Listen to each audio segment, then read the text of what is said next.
Hello aspirants, I welcome you all to Daily Current Affairs Analysis of Shankar IAS Academy. Today's date is 16th of July 2025. Now displayed here are the list of articles that we are going to discuss today. In this first article, we will be discussing about the Ekalavya school. In the second article, we will be discussing about the basics about SEBI. Third article, we will be discussing about India and EU relationship. Fourth article, we will be discussing about Global Capability Center, what is it and how it will help India. Fifth article, we will be discussing about the basics about Kaziranga National Park. Sixth article, we will be discussing about the basics about inflation and how it is measured. And finally, we will be seeing about the systematic gaps when it comes to Rabies policy implementation. So, without any delay, let us get into the first news article discussion. Now, look at this news article. The news is that for the first time, President Murmu has sanctioned grants for Ekalavya school toppers. So from the prelims perspective, we have to learn about the functioning of this Ekalavya school. So let us start with when it was launched. It was launched between 1997 to 98 by Ministry of Tribal Affairs. The purpose is to provide quality education to tribal students in the remote area. So the objective includes educating the students from class 6 to 12, then academic excellence and competitive exam coaching, for example, even for NEET as well as JEE, and focusing on sports, tribal culture and personality development. So it is like giving an integrated and inclusive education to tribal schools, tribal students as well. Now moving on, we have to talk about the key features of this particular model. It is completely residential in nature and free education is provided. So this is giving lot of inclusivity, lot of accessibility to the tribal community. And the curriculum is CBSE curriculum, and the priority is actually given to the particularly vulnerable tribal group PVTGs. When we talk about the student-teacher ratio, for 30 students, there is one particular teacher. So 30:1 is the ratio. And there is one school per block, which means 50, if the block has 50% tribal population and 20,000 plus tribal persons, then that block will have one particular school. So this is the key feature of particular model. Now moving on, we have to learn about National Education Society for tribal students. It was recently formed by Ministry of Tribal Affairs in 2019, and their main role is to function as a nodal agency for EMRS implementation. EMRS is nothing but Ekalavya Model Residential School. So what are the functions of this National Education Society for tribal students? Firstly, to plan and coordinate with states. Secondly, to recruit and train the staffs. Thirdly, to monitor academics and infrastructure. And fourthly, to promote digital learning and innovation. So these are all the key facts that you have to remember about National Education Society for tribal students. So based on the things we have discussed, I have framed a prelims question for you. Let me read out the question. Here the first statement says these schools provide education from class 1 to class 10. Now the second statement says EMRS are set up in tribal area with at least 20,000 tribal people and 50% tribal population. Third statement says EMRS follows the curriculum prescribed by state board. Here only one statement is correct, and that is option B2 only. So with these learned points, now let us move on to the next news article discussion. Now look at this news article. According to the news article, Jane Street has deposited 4,843 crore in escrow accounts, and it has requested SEBI to remove restrictions. Here you have to learn about two important things: what is escrow account and the basics about SEBI. See, when we talk about escrow account, it is nothing but a third party neutral account where all the funds will be transferred by a buyer even before a transaction between the buyer and seller is completed. So once the terms and conditions and all the paperwork has been done, this fund will be actually transferred to the seller. Until then, both the buyer and seller cannot take money from this particular account. So this particular account, it will act as a safety wall for any particular transaction to be completed in any kind of business. Now moving on, we have to learn about SEBI. The expansion of SEBI is nothing but Securities and Exchange Board of India. So it was established in April 12, 1988 as a non-statutory body. Later only it got statutory status in 1992 by the SEBI Act of 1992. Its headquarters, it is in Mumbai, Maharashtra. The main objective of SEBI is to protect investor interest as well as to promote and regulate the securities market. Now, moving on, we have to talk about the structure of SEBI. The chairman is appointed by Government of India, and it has two members from Ministry of Finance, one member from RBI, and five other members nominated by Government of India. Now, moving on, we have to talk about the power of SEBI. It is one of the organ of Government of India which has all the three functions. Like it functions as a quasi legislative, quasi judicial, as well as quasi executive body. So when it is functioning as a quasi legislative, it drafts all the regulations for the prompt functioning of all the stock as well as bond market. And when it is quasi judicial, it passes rulings against cases, and it is quasi executive, it enforces rules as well. Now, apart from regulating the stock exchanges, it actually registers brokers, advisors, mutual funds, and etc. And it prohibits insider trading and fraud, which leads to malfunctioning of the stock market itself.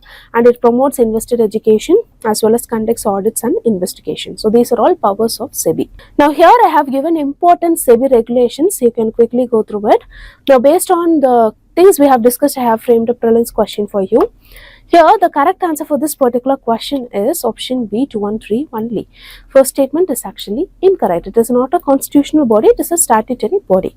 So, with these learned points, now let us move on to the next news article discussion. Now, look at this news article. This news article talks about the importance of India and Europe's relationship. So, from the main perspective, let us understand the key points given in the article.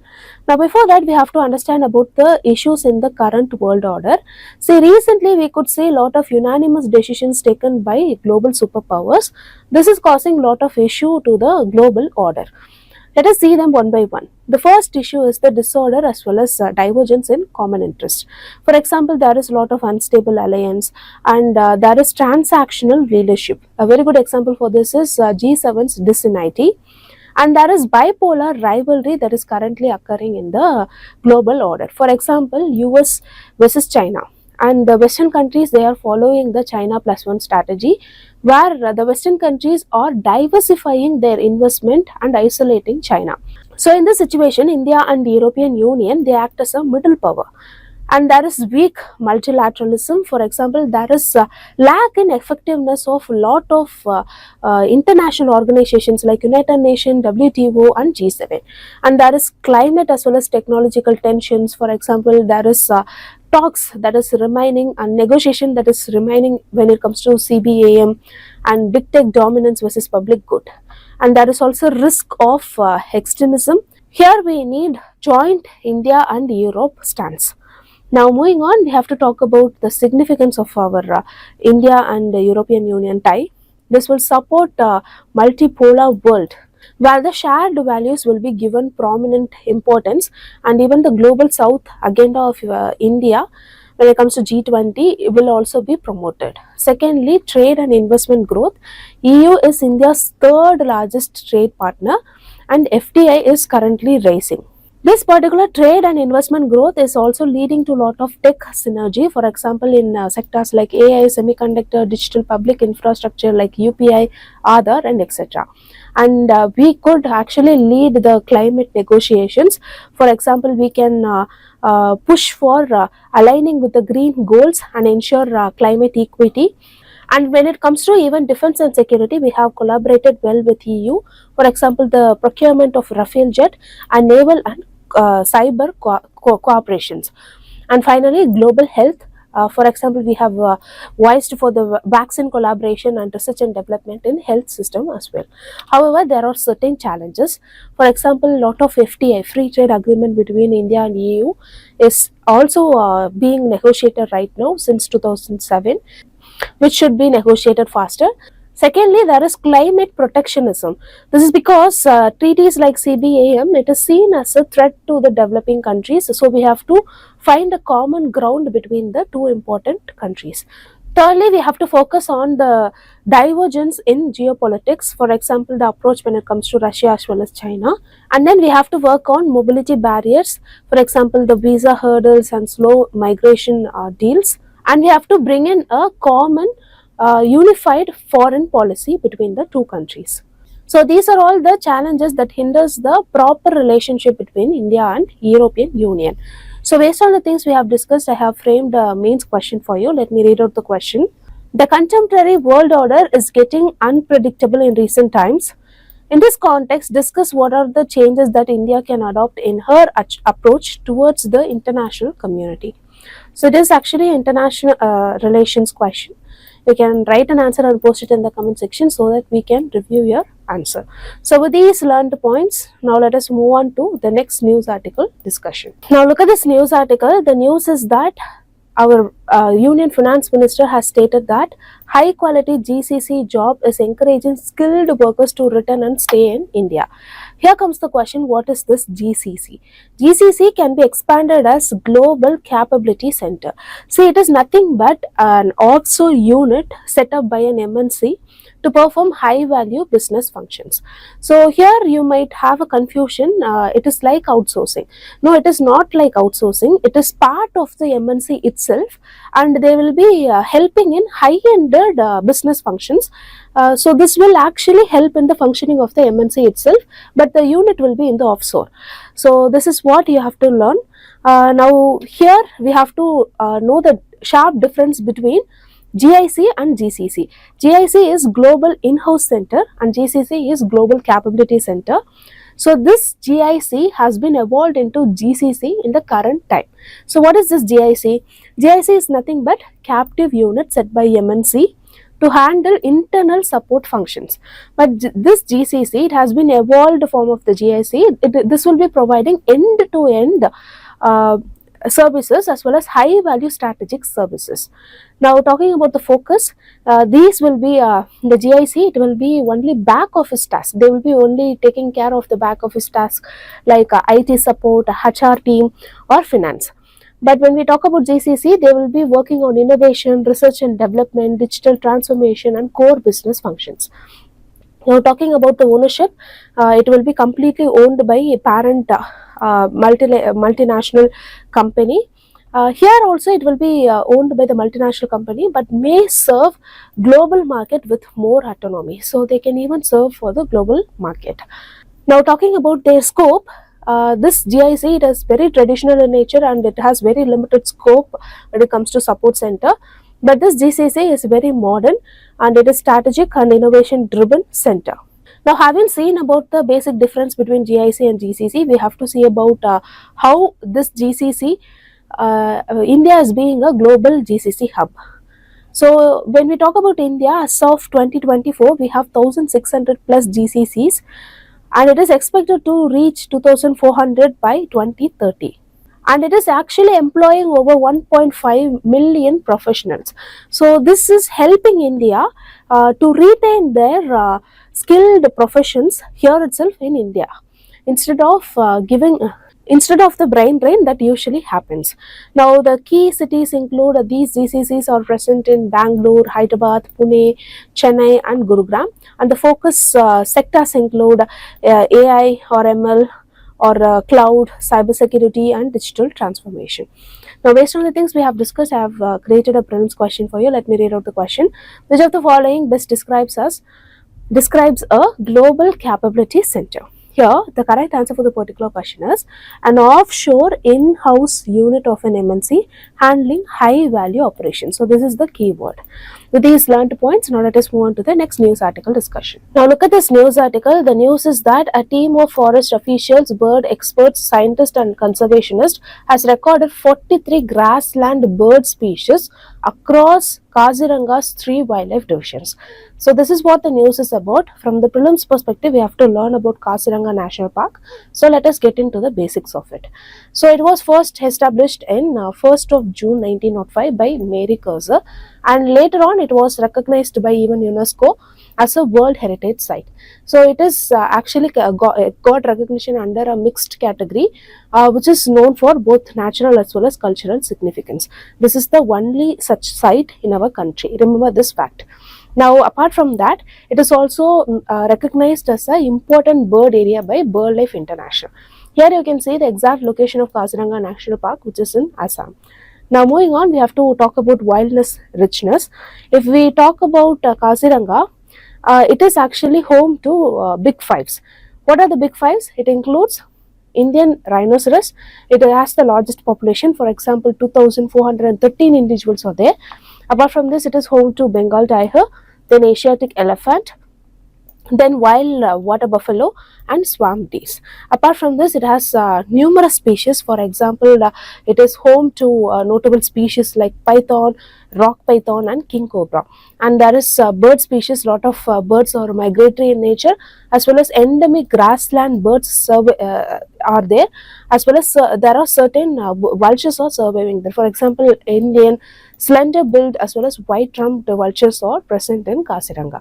So this is about the wildlife richness of this particular national park. Now moving on, we have to talk about vegetation.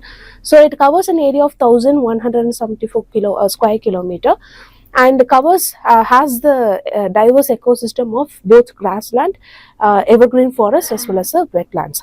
When we talk about the grassland type, it actually resembles the African savanna region. Some of the important grass includes sugarcane, spear grass, then elephant grass as well as common reed. Now moving on, we shall see about tribes and important rivers. This is a very important section where UPSC will be asking questions. Remaining data, you can use it in your mains answer writing for an environmental answer. Now talking about the tribe community, here I have mentioned the communities, which includes Mysing, Karbi, then Bodo, then tea tribes. There are certain tea tribes. Here you can see the actual tea tribes. And remember, there is no PVTG in Kaziranga. Now talking about important rivers, here I have given the map about the important rivers. Let me quickly go through it. Firstly, the Brahmaputra, it flows through the national park in the northern border. It usually causes flood during the monsoon season. And there is Diplu, which is in the southern border. It is also a wildlife corridor, as well as Mora Diplu. It is one of the oldest channel and is known for swamp habitat. And there is a very small minor tributary called Boka Cut. If you know the difference between a tributary and distributary, leave that in the comment section. Now based on the things we have discussed, I have framed a prelims question for you. Let me read out the question. Here 3 species has been given and you have to find which of the above species are found in the Kaziranga National Park. Here what is the correct answer? The correct answer is option D, 1, 2 and 3. All belongs to Kaziranga National Park. With these learned points, now let us move on to the next news article discussion. This news article talks about inflation. Now currently it is in news because India's retail inflation CPI has fell to 2.1% in June 2025. This is a 77-month low, and that is why it has made news today.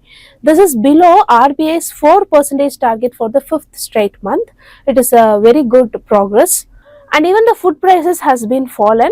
So this will open room for 25 basis repo rate cuts, and even the WPI inflation, it has slipped down. So we are in the deflation rate. So here we have to learn about inflation and how it is measured. It is measured using CPI and WPI. We shall say about them one by one in this news article discussion. So first we shall start with what is inflation. See, inflation is nothing but gradual loss of purchasing power or sustained rise in prices. For example, if you are buying a pen 5 rupees a year back and now the same pen is 10 rupees, this is called as inflation. So there are a lot of causes for this particular inflation. We shall see that in a slide later. Now this inflation, it is measured by average price change in a basket of goods and services. This is a very important thing. So if the inflation is very high, the prices will be rising enormously, which will erode the purchasing power of the people. Now when the inflation is very low, it will lead to slow price rise as well as a stable economy. The very opposite of inflation is the deflation. When we talk about deflation, here the price will fall and the purchasing power will increase. So this is exact opposite terms. Now moving on, here the types of inflation based on rate as well as based on cost has been given. You can quickly go through it. Now moving on, we shall see about how inflation is measured. The first index is this wholesale price index WPI. See this WPI, it will measure the wholesale price changes between businesses. Remember, it is published by Office of Economic Advisor, which is under the Ministry of Commerce and Industry. See these things, it will be asked in the preliminary question, so make a note of it. Now talking about the base year, it has been revised from 2004 to 2005 to 2011 to 2012 in 2017. So currently the base year is 2011 to 2012. Base year is nothing but the year that has the normal inflation level to which we will be comparing with. Now, one particular criticism about this WPI is that it will never reflect the actual retail price levels. Now, moving on, we have to talk about the Consumer Price Index or the CPI. See, this CPI, it will measure the retail price changes for consumers. It is released by NSO, Ministry of Statistics and Program Implementation. So, remember, WPI is given out by a different organization, and CPI is given out by a different organization. So this particular CPI, it will include food, housing, clothing, education, all the basic needs used by the consumers. So here there is actually 4 different types. Firstly, CPI industrial, CPI agricultural, CPI rural. So all these will be released by Labour Bureau, remember this. And the CPI urban, rural and combined, it will be released by NSO. Have this basic understanding about the difference between the two. Now talking about the base year, for CPI it is 2012 for the general count, and for the CPI industrial workers it is 2016. Now remember this key fact, the Monetary Policy Committee as well as RBI, they use CPI combined for any kind of policy decision. For example, for any kind of fiscal policy or monetary policy decisions. So based on the things we have discussed, I have framed a prelims question for you. Let me read out the question.